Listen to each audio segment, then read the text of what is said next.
do Cleudiano de Malacacheta, certo? A pergunta dele é a seguinte: plantei as mudas irrigadas tem 15 dias, elas estão amareladas, é falta de adubo?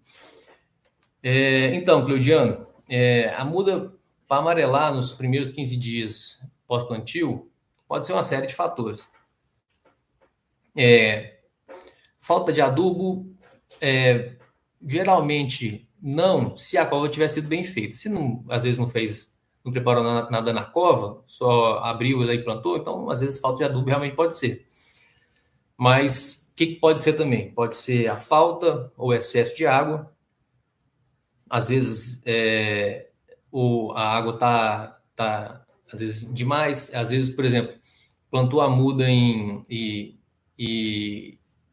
uma bacia, né, que a gente fala. Ou seja, em vez de plantar ela no morrinho, né, que geralmente a gente recomenda sempre plantar ela, fazer a cova, preparar, colocar o adubo, o esterco, colocar tudo lá e fazer ela no morrinho, plantar a muda em cima do morrinho para justamente não acumular água no pé dela.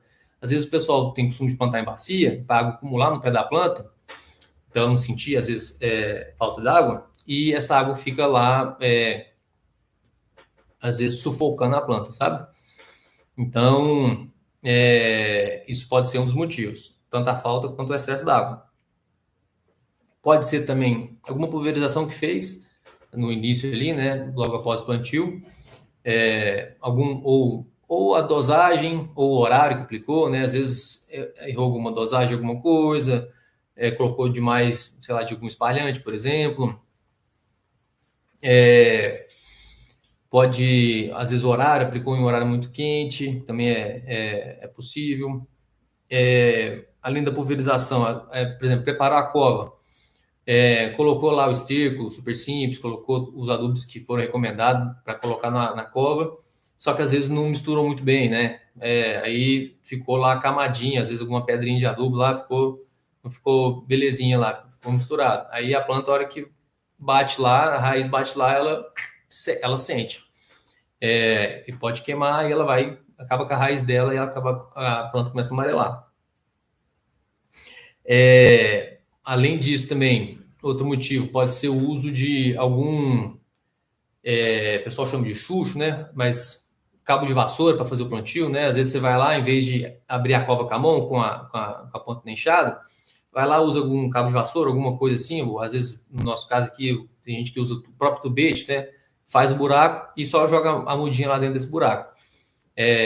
Isso aí é péssimo para a planta, a chance de dar errado é muito grande. Tem gente que faz isso e fala que não dá nada, mas assim, o que acontece?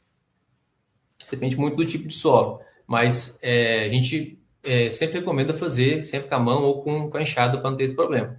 Porque quando você utiliza alguma ferramenta, o cabo de vassoura, né, o próprio chucho, o tubete, para fazer esse buraco, a parede da cova ela fica espelhada, ou seja, a raiz não vai conseguir, ela fica dura, né?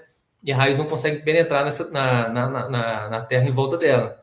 Aí vai criar um bolsão de ar em volta da muda.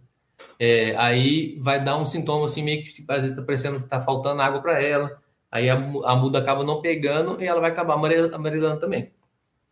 Então, pode ser isso também, um dos motivos. Outro motivo também às vezes, plantio muito fundo, plantou a muda muito para baixo do colo dela. Isso é uma coisa também que pode levar a muda a amarelar. Lembrando que o plantio da muda, né, deve ser feito, você tem que conseguir ver um pouquinho da raiz dela ainda. Ou seja, a muda que a gente vende aqui, ela vai no substrato comercial dentro do tubete. Chegando lá, a hora que você for plantar ela lá na cova, a gente recomenda que seja mais para cima, você tem que conseguir ver um pouquinho do substrato ainda para plantar. E se precisar, coloca geralmente já faz com essa condução dela. Então, o plantio fundo também pode ser uma dessas razões. Outra coisa também, às vezes, ar na raiz, né? Por exemplo, fez o plantio, às vezes, mesmo sem o chucho, plantou ali com a mão mesmo, mas às vezes não apertou, né? Não compactou ali a terra em volta da raiz de uma maneira legal. Pode ser também uma fonte de estresse para a planta ali, para ela estar amarelando. O ideal nesse caso também, assim, é o quê? Já, às vezes, tira alguma planta, arranca ela do solo, né? Vê se a raiz dela tá abalada de alguma maneira, vê se ela tentou. Às vezes você consegue perceber isso. Você olha para a raiz, às vezes ela tentou abrir, não conseguiu. Isso pode indicar alguma situação ali perto dela que ela gerou esse estresse nela. Então, o ideal é sempre tirar a muda, mostrar para um, para um, para um agrônomo que vai te indicar o que é a melhor coisa para se fazer. Porque, igual eu expliquei aqui agora, tem vários fatores para levar ele estar amarelando num período tão próximo assim do transplantio dela, certo? Então, é interessante mesmo que procure quanto antes alguém para dar essa assistência, ou em loco, ou às vezes até via foto mesmo, que já é possível também. Certo?